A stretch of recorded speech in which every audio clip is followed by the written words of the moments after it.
Hi, I'm Edward Estepona, obviously, and I'm Francine Burge.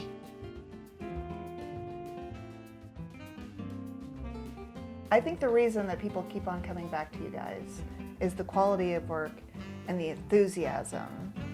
And it comes from the top. It comes from you, Edward. But you've got a great staff, and it trickles down to, oh my gosh, we've got this great new client. What can we do? And you allow the brain trust. well, part of it is also with the client. I mean, as much as we always want to take credit for things, I think part of it is when you get a client that wants to let you play, let you loose. It's kind of pretty awesome. And it was we call the Best Hits campaign. Mm-hmm. And the Best Hits were, we took all these famous record albums and we mimicked them and put Barry and members of the Philharmonic dead center. And that had to be one of the most fun campaign we've ever worked on. It's still my favorite. Still to this day my favorite. And what made it fun was, again, it's this idea of Barry, this very proper man, conductor, very, high up on the ladder. And you're thinking, we're going to put him in with a feather boa for the Jimi Hendrix.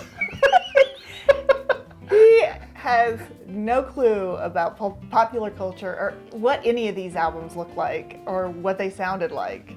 So, my favorite story has got to be when we did the Devo cover. We set up the shot, got our models, put all the plastic hats on everybody, and waited till the last minute while we were ready to go, and then brought Barry in. He saw everybody wearing that plastic hat. The flower pot hat. Yeah, and we just put the hat on him and put him against the wall and shot him really fast before he could ask any questions. Because there was no way, if we tried to explain it, that we would have been able to get away with that. Well, and what I liked the most with him was the one where we put him into John Travolta leisure outfit. And he's doing this, and I'm like, he played with it. He did. To his credit, he had fun, but I think that campaign went beyond just the Reno area. I think when you look at it, it had this ability to go, the whole symphony on a national basis, because it's like, wow, how this has been marketed. Because again, part of the trend at that time was, how do we bring in younger audience into it? And so part of it is taking, and not just younger, the people that are like our age, that just the 40s and 50-year-old. But it was younger back then, because we were younger. Just a little bit. But it was fun though. I mean, and I think you brought that same fun back into it, and I think that was a great way. And at that point we were like, oh, we can do things with this client, and that was fun. I mean, so that goes back to, again, I don't think it's always it's certainly we have our part in it, but I think it's the client willing to let us play. Some clients won't let you play. Yeah, taking a risk. The thing I thought worked so well about Get Your Culture On is the fact that we started it, it had a guerrilla marketing kind of aspect to it, which we had never done. And I wish we had social media back then. Because I think it would have really enhanced that campaign. But that was very guerrilla back then. It wasn't. No. Social media didn't exist. Barely existed. Websites were just, finally in vogue.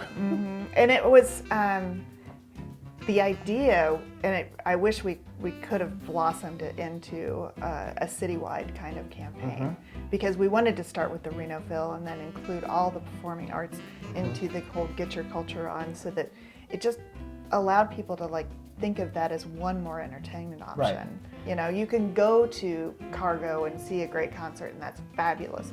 Live music is fabulous. But you also got the Reno Philharmonic, and right. You should try it. Oh, if anybody wanted to start working with Edward, I think if he plans a brainstorming, hour and a half meeting, expect 3. Yeah. Because we're crazy. Because you're crazy, and because it'll just keep going. And craziness is infectious. Yeah, and it's infectious, and it's like, yeah, and you come out just so energized and excited about your work, and well, and getting to be able to see it from a different point of view. Yeah, and we want you guys, we always want the client to be there with us on it, because we always feel like, you know, you're part of the team. It's not like, okay, here goes the creatives and they go into a little room and come up with something great. I think something great comes out with the interaction that you have with your client. And so we love that. It's one of the moments we love, is to be able to sit in a room with our clients and say, we've got some crazy ideas. Let's start playing around with them and see what you guys think. And I mean, we certainly start bring some sort of base to the table, but I think the clients always add on and they always make it better, which is awesome. Yeah.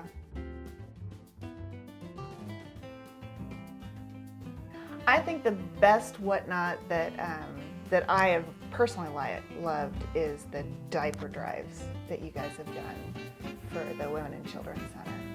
And because that organization is near and dear to my heart, and I think that all the whatnots are eclipsed by some of the do-gooder stuff that you guys do.